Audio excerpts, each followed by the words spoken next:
Salut tout le monde et bienvenue à des Deep Dive. Aujourd'hui, on plonge dans un concept fascinant, la chouma et son influence sur les couples marocains.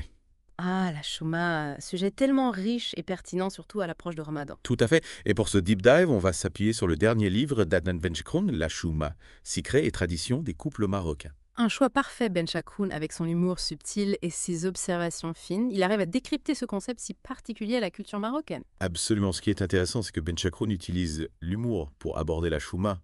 Il a défini comme l'art de se sentir mal à l'aise dans des situations où en réalité personne ne se soucie de vous. Vous voyez ce que je veux dire? Ah oui, complètement. On a tous ressenti cette chouma en croisant une connaissance au cinéma un mardi après-midi, alors qu'on devrait être au travail.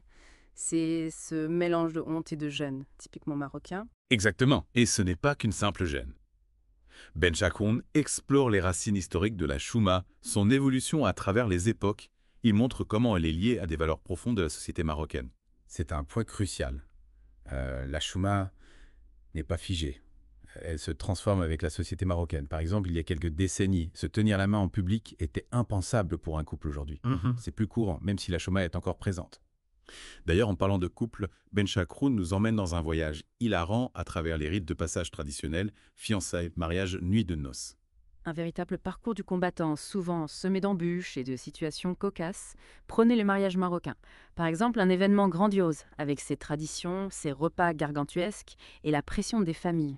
Ah oui, la pression des familles, Ben Chakoun décrit avec beaucoup d'humour ce stress qui entoure les fiançailles, cette abondance de nourriture, presque une compétition lors des mariages. Et ce clash parfois comique entre les rituels traditionnels et les envies plus modernes, notamment pour la nuit de noces. Et il y a une anecdote particulièrement savoureuse dans le livre, celle d'un couple qui, le soir de son mariage, est aidé par la famille pour, disons, briser la glace. Imaginez la chouma. Oh là là, là, entre tradition et modernité, la chouma prend des formes inattendues. Tout à fait. Et ce qui est intéressant, c'est que Ben Chakoun ne se contente pas de décrire ces situations. Il analyse aussi leur signification, le rôle qu'elles jouent dans la construction du couple. Et parfois, la chouma peut mener à des sujets plus délicats, voire tabous. Absolument. Ben Chakoun aborde avec finesse des sujets sensibles comme la difficulté de parler de sexualité ouvertement, un sujet tabou dans beaucoup de cultures, mais encore plus au Maroc où la chouma pèse lourd sur ce domaine. Il évoque aussi les relations avec la belle famille, souvent source de tension et de non-dit. Ah, la belle famille, un terrain fertile pour la chouma, les attentes, les traditions, la pression sociale. Ben Chakoun dépeint avec humour les situations complexes que vivent les couples face à leur famille. Il y a ce passage où il décrit une jeune mariée obligée de préparer un plat traditionnel pour sa belle-mère alors qu'elle n'a jamais cuisiné de sa vie. On imagine la pression, la peur de ne pas être à la hauteur, la chuma, à son paroxysme. C'est tellement vrai, et en filigrane Ben Chakroun nous amène à réfléchir aux changements que vit la société marocaine. Justement, parlant de l'influence de la modernité sur les couples, Ben Chakoun observe comment la technologie et les réseaux sociaux bouleversent les codes relationnels. Internet, les applications de rencontres, c'est une révolution, et les couples marocains ne sont pas en reste. Ben Chakroun décrit avec humour cette adaptation parfois maladroite à ces nouveaux outils. Il y a cette anecdote, par exemple, d'un couple qui se rencontre sur une application, mais qui est trop gêné pour se parler en face à face, la chouma à l'ère numérique. C'est tellement parlant et ça nous montre que la chouma n'est pas forcément un frein à la modernité. Elle s'adapte, elle évolue. Et au milieu de toutes ces transformations, Ben Chakoun nous propose des pistes pour construire des relations solides et heureuses à la marocaine. Un chapitre plein de bon sens et d'humour. Il met l'accent sur la communication, l'écoute, la patience des valeurs universelles, mais qui prennent une saveur particulière dans le contexte marocain. Et surtout, il nous rappelle l'importance de l'humour. Ah oui, rire ensemble, c'est essentiel. C'est une façon de dédramatiser, de relativiser, de créer de la complicité. Ben Chakron nous invite à utiliser l'humour pour désamorcer les conflits, pour surmonter les épreuves, pour se connecter à l'autre. Et c'est là que son livre devient vraiment précieux. Il nous offre un regard différent sur la chouma, non pas comme un poids, mais comme une force, un élément qui peut unir, faire rire et finalement aider à construire des relations plus authentiques. Exactement. Ben Chakroun nous montre que la chouma fait partie de l'identité marocaine, qu'elle a ses bons et ses mauvais côtés. L'important, c'est de la comprendre, de l'apprivoiser et de l'utiliser à bon escient. Absolument. Et c'est ce qui rend son livre si pertinent, surtout en ce mois de Ramadan, où les relations familiales et les traditions sont au cœur de nos vies. Et en parlant de Ramadan, Ben Chakroun n'oublie pas de partager quelques anecdotes savoureuses sur la chouma pendant ce mois sacré. Ah oui, le Ramadan, un mois de spiritualité, de partage et de situations cocasses. Ben Chakroun raconte par exemple cette gêne terrible qu'on ressent quand on se surprend en train de grignoter en plein jour. Exactement. Ou encore cette chouma quand on oublie qu'on est en Ramadan et qu'on propose un verre d'eau à un invité. Des moments gênants, certes, mais qui font partie du folklore du Ramadan, et Ben Chakroun nous montre qu'on peut en rire tout en respectant l'esprit de ce mois sacré. Il souligne d'ailleurs que le Ramadan peut aussi être une période propice au renforcement des liens au sein du couple. C'est vrai, les repas partagés en famille, les soirées à Tarawih, ce sont autant d'occasions de se retrouver, de communiquer, de renforcer la complicité. Ben Chakroun nous rappelle que le Ramadan est un moment privilégié pour cultiver la patience, la tolérance, l'empathie, des qualités essentielles pour une vie de couple harmonieuse. Et pour pimenter le tout, Ben Chakroun consacre un chapitre entier aux anecdotes croustillantes sur la vie de couple à la marocaine. Ah, ces anecdotes, on en a tous dans notre entourage. Ouais. Ben Chakroun en a collecté des dizaines plus drôles les unes que les autres. Il a celle du mari qui, voulant faire plaisir à sa femme, lui offre un cadeau totalement inadapté. Ou encore celle de la belle-mère qui s'immisce dans la vie du couple avec ses conseils avisés et ses commentaires parfois un peu trop directs. Des situations qui peuvent être embarrassantes voire conflictuelles, mais que Ben Chakroun aborde avec une bonne dose d'humour et de bienveillance. Il nous montre que ces situations, aussi gênantes soient-elles, font partie du quotidien des couples marocains. Et qu'il est important de savoir en rire pour dédramatiser et relativiser.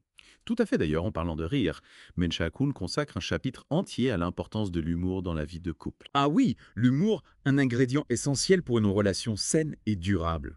Ben Chakroun nous explique que l'humour est un véritable outil de communication. Il permet de désamorcer les conflits, de créer une ambiance détendue, de renforcer la complicité. Il nous encourage à rire ensemble de nos petites manies, de nos différences, de nos erreurs. Ben Chakroun donne même des exemples concrets de situations où l'humour peut être un véritable sauveur. Comme cette fois où, lors d'une dispute, un couple a réussi à apaiser les tensions en faisant une blague sur la situation.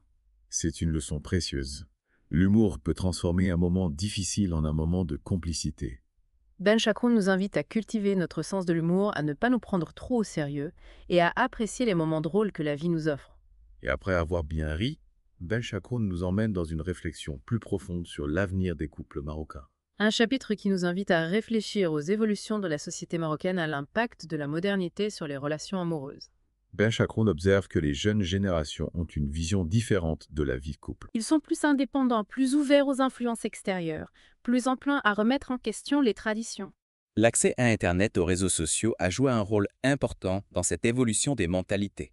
Ben Chakroun souligne que les jeunes couples marocains sont plus à l'aise avec l'expression de leurs sentiments. Ils n'hésitent plus à se montrer affectueux en public, ce qui était encore tabou il y a quelques années. Ben Chakroun observe aussi que la répartition des rôles au sein du couple est en train de changer. Les femmes marocaines sont de plus en plus actives dans la vie professionnelle et sociale. Elles aspirent à une relation basée sur l'égalité et le respect mutuel. Et les hommes marocains, de leur côté, sont plus enclins à partager les tâches ménagères et à s'impliquer davantage dans l'éducation des enfants. C'est une évolution positive qui reflète les changements profonds que vit la société marocaine. Ben Chakroun note cependant que cette évolution ne se fait pas sans heurts. Il y a encore des résistances, des incompréhensions, des conflits entre les générations. C'est la complexité de toute société. En transition, concilier tradition et modernité, trouver un nouvel équilibre. Ben Chakroun nous invite à être patient, à accompagner ce changement, à dialoguer avec les jeunes générations. Il est convaincu que l'avenir des couples marocains est prometteur. Il voit dans l'évolution des mentalités une chance pour construire des relations plus authentiques, plus égalitaires, plus épanouissantes. Et pour illustrer cette évolution, Ben Chakroun nous propose un chapitre entier consacré au nouveau modèle de couple marocain.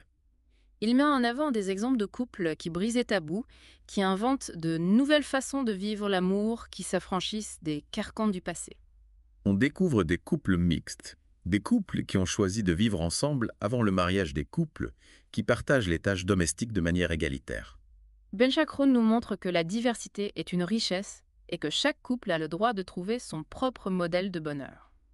Il nous invite à être ouverts d'esprit, à ne pas juger les choix des autres et à accepter que la notion de couple est en constante évolution. Et pour mieux comprendre les enjeux de cette évolution, Ben Chakroun s'intéresse à la manière dont la chouma est perçue par les jeunes générations. Un sujet fascinant car il nous permet de mesurer le chemin parcouru par la société marocaine. Ben Chakroun observe que la chouma a perdu de son intensité pour les jeunes. Ils sont moins sensibles au regard des autres, plus à l'aise avec la transgression des normes sociales. Les réseaux sociaux ont joué un rôle important dans ce changement. Ils ont permis aux jeunes de s'exprimer plus librement, de partager leurs expériences, de découvrir d'autres modes de vie. Ben Chakroun souligne que cette évolution n'est pas forcément négative. Elle peut être le signe d'une plus grande liberté individuelle, d'une plus grande ouverture d'esprit. Benchakroun nous invite à ne pas diaboliser la modernité. Il nous rappelle que chaque génération a ses propres valeurs, ses propres aspirations, ses propres façons de vivre l'amour. Et que c'est justement cette diversité qui fait la richesse de la société marocaine. Benchakroun conclut son livre sur une note optimiste. Il est convaincu que les jeunes générations sauront construire un avenir meilleur pour les couples marocains. Un avenir où la chouma ne sera plus un frein à l'épanouissement personnel et au bonheur conjugal. Un avenir où l'amour sera célébré dans toute sa diversité et sa complexité. Voilà qui bien dit, mais avant de conclure, revenons un instant sur le parcours atypique d'Adnan Benchakroun. Ah oui, Benchakroun, c'est un personnage, un touche-à-tout brillant qui a su naviguer entre le monde de l'entreprise, de la politique et la culture. Ingénieur de formation, il a occupé des postes importants dans l'administration publique. Il a été directeur de cabinet conseiller ministériel et a même dirigé le Centre national de documentation. Passionné par l'entrepreneuriat, il a cofondé Startup Maroc et a lancé le Startup Africa Summit. En parallèle, il a toujours été un fervent défenseur de l'éducation et du partage des connaissances. Il a donné des cours en ligne sur des plateformes comme Udemy, sur des sujets liés à l'innovation et au développement personnel. Et aujourd'hui, à la retraite, il continue de s'impliquer dans la vie économique et sociale du Maroc. Il est vice-président de l'Alliance des économistes marocains et siège au Conseil national de l'Istiqlal. Et comme si cela ne suffisait pas, il s'est récemment lancé dans le journalisme digital. Il pilote la plateforme l'ODJ Media du groupe Arisala. Un parcours impressionnant. On comprend mieux d'où lui vient cette vision si riche et si nuancée de la société marocaine. Benchakroun, c'est un observateur attentif, un analyste perspicace et un conteur hors pair. Il a ce talent rare de nous faire rire et réfléchir en même temps. Son livre est un véritable cadeau pour tous ceux qui s'intéressent au Maroc, à sa culture, à ses traditions et à son évolution. Un livre qui nous ouvre les yeux sur la complexité des relations humaines et sur la beauté de la différence. Et c'est précisément ce qui rend ce deep dive si captivant. On explore la chouma sous toutes ses coutures, on rit des situations cocasses, on réfléchit aux enjeux de société. Benchakroun nous offre une véritable plongée au cœur de la culture marocaine, avec ses traditions, ses tabous et cette incroyable capacité à rire d'elle-même. Ce qui m'a particulièrement marqué, c'est cette idée que la chouma n'est pas forcément un obstacle au bonheur. C'est vrai, Benchakroun nous montre qu'elle peut même être une force, un moteur, pour construire des relations plus authentiques et plus solides. En fait, c'est une question de dosage d'équilibre, trop de chouma, et on se paralyse, on n'ose plus rien pas assez, et on risque de blesser, de choquer, de manquer de respect aux traditions. C'est tout l'art de la vie à la marocaine jongler avec ses codes sociaux, les adapter à sa propre personnalité, à ses aspirations. Et c'est ce que Benchakroun avait créé dans un Estopler au logement. Il nous donne des clés pour décrypter ce concept complexe, pour le comprendre et pour l'utiliser à bon escient. On ressort de cette lecture avec une vision plus nuancée de la chouma et surtout avec une meilleure compréhension de la société marocaine dans son ensemble. Exactement. Ce livre est une véritable mine d'informations pour tous ceux qui veulent en savoir plus sur le Maroc, sur sa culture et sur ses évolutions. Et en plus, c'est un vrai plaisir à lire. L'écriture de Benchakroun est fluide vivante, pleine d'humour et d'anecdotes savoureuses. On rit, on réfléchit, on s'émerveille, un vrai bonheur. Je crois qu'on a fait le tour de ce deep dive sur la chouma. Oui, je pense aussi. Et avant de conclure, j'aimerais vous laisser avec une question à méditer. Avec plaisir. Comment la chouma ou son équivalent dans votre propre culture influence-t-elle vos relations avec les autres, vos choix, votre façon d'être au monde? Une question qui mérite réflexion. En tout cas, un grand merci à vous de nous avoir suivis dans ce voyage au cœur de la chouma. On espère que vous avez apprécié cette plongée dans la culture marocaine. N'hésitez pas à nous faire part de vos commentaires et de vos impressions. Et à bientôt pour un nouveau Deep Dive.